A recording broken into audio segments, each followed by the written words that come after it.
if you keep coming back to the same idea after you've tried so many different other things and all of those doors have shut for you, then maybe that's God's way of telling you that maybe you should be doing a particular thing. And that's the situation that I had found myself in high school.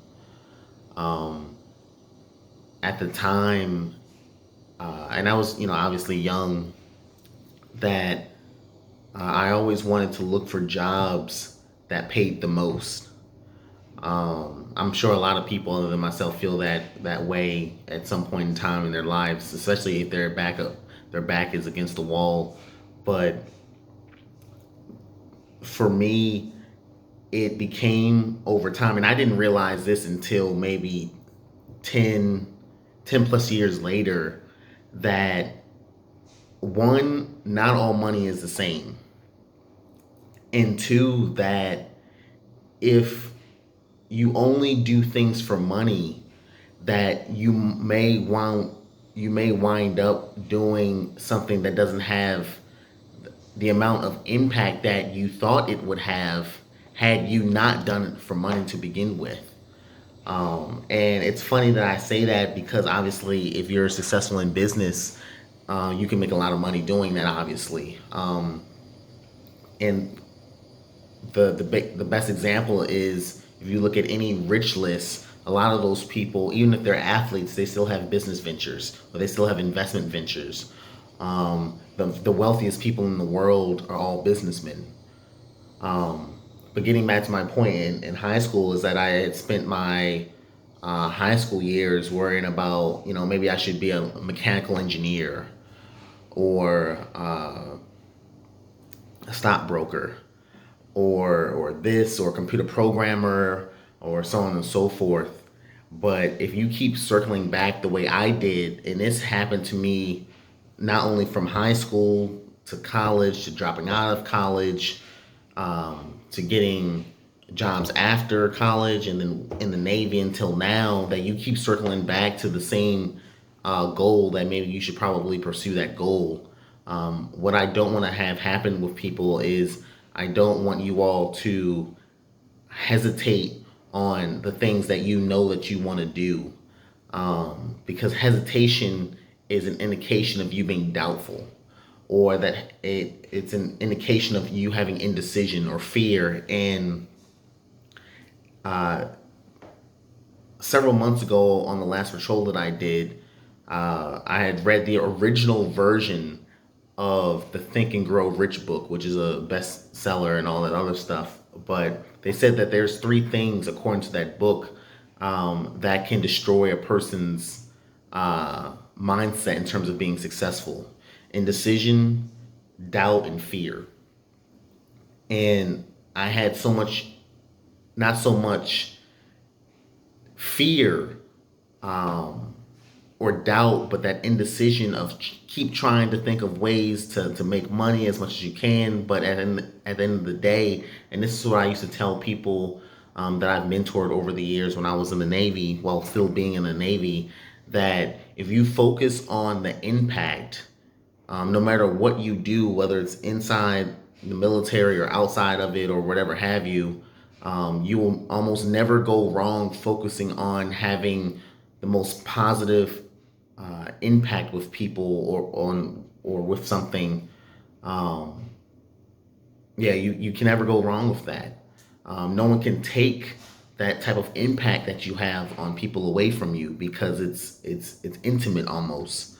Um, no one can take that ever away from you.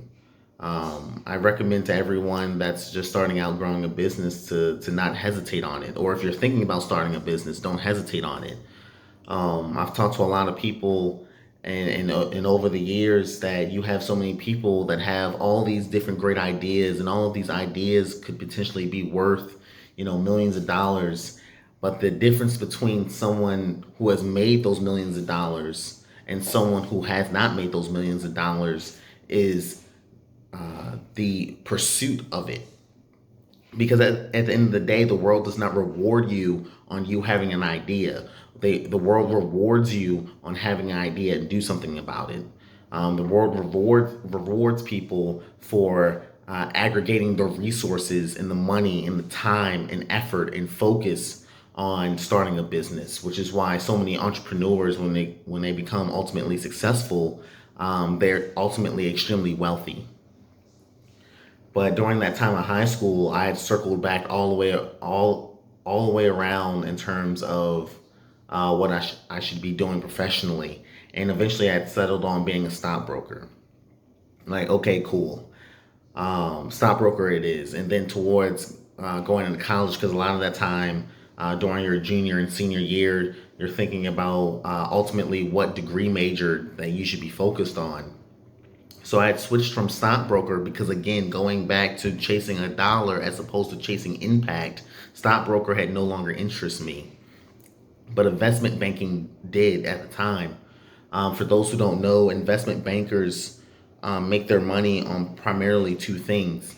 One, they underwrite securities in order to facilitate a company going public, and two, which is really their bread and butter, they advise companies on mergers and acquisitions or divestitures or anything like that.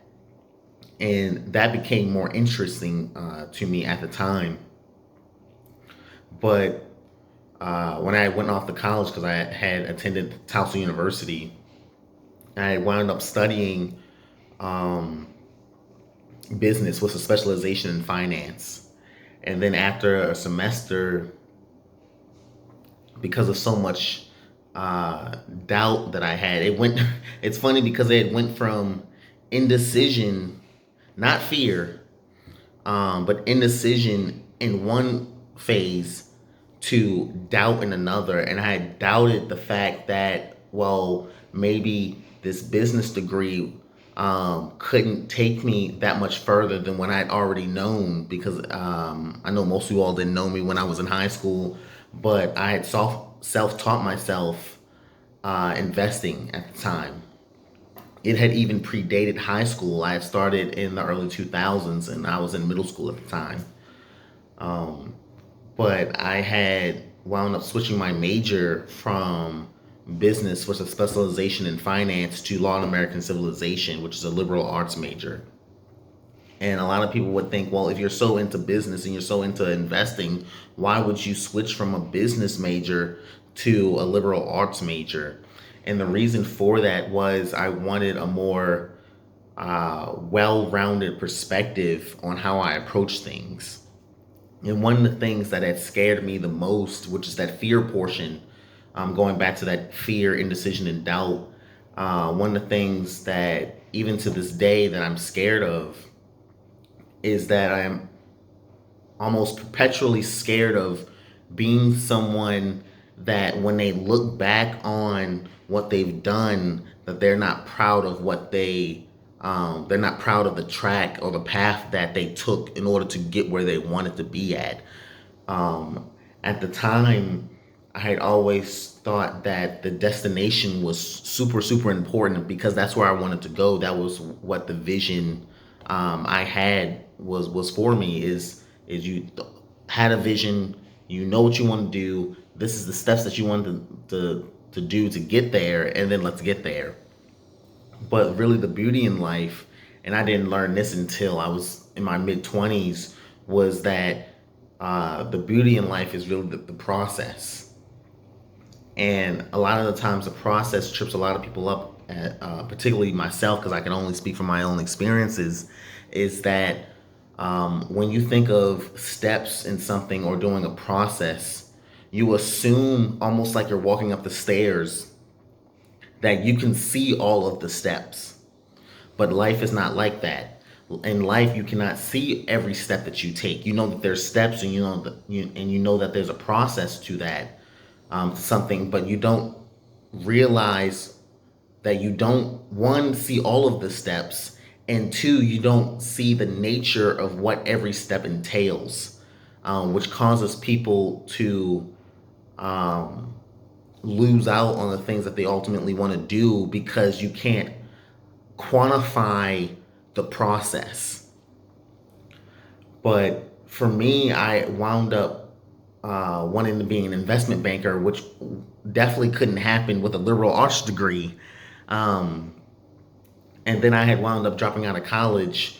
I believe it was my third year in, and people, even still to this day, when I mention that, be like, hey, you should go back and finish. You joined the Navy, so you can go back and finish for free. And the reason why I'm still on the fence with that, not because I don't understand the value of a college education. Everyone knows that statistically, that people with a college degree earn more than people who don't have a college degree. And in this day and age, even before COVID, the average American on the street is not doing that well financially or economically in terms of upward mobility, or student loan debt and housing affordability, and access to healthcare and so on and so forth. But that's a whole nother story in a whole nother series. But getting back to my point, that I wanted to do things always on my own terms. And the problem when you want to do something like that on your own terms is that you have to really, one, have a high degree of conviction with what you want to do, but two, you also have to be willing to accept the consequences of your actions, whether it's good or bad. And the consequences of me dropping out of college, um, I would say was enormous, to say the least. Um, I had wound up still working at Nordstrom because I was a server at the time, and then I had wound up leaving that job and then working two jobs, and then I had joined the Navy because I was working two jobs. Um, but my point is for this portion, because I'm going to break up the history and the timeline of ultimately creating the Adrianna brain into several parts. So this is the first part of that. But at the time, what was going on was I knew where I wanted to go. I wasn't too sure how to get there. I was willing to accept the consequences of my actions, but I didn't understand the context of really what I had did. A lot of people would look at that, one, I was foolish to drop out of college since I was so close to graduating to begin with. And on the other side, and I was one of the few people that actually thought this because it was me going through it mostly, was that it became really a pivotal moment in my life. Not because of college just being so important to people, but because it was probably the first example of me having so much conviction in something that I was willing to essentially go into a chaotic environment or a chaotic situation in order to find my footing. And the reason why I stress that and mention that to you all in this video is because a lot of people will do something that their intuition tells them is correct, and then it winds up putting them in a situation that is not favorable to them, at least in the short term. But as this series goes on, I will show you and I'll circle back around to the example I just gave you in terms of dropping out of college, as to why that wound up turning into a major blessing as opposed to it being a major setback for me. It was only a major setback for me in the short term, but in the long term, it wound up being a huge blessing, because that same mentality that was required to make that decision, which wound up putting me at a really bad spot at the time, was the same mentality and the same conviction that allowed me to ultimately start my business.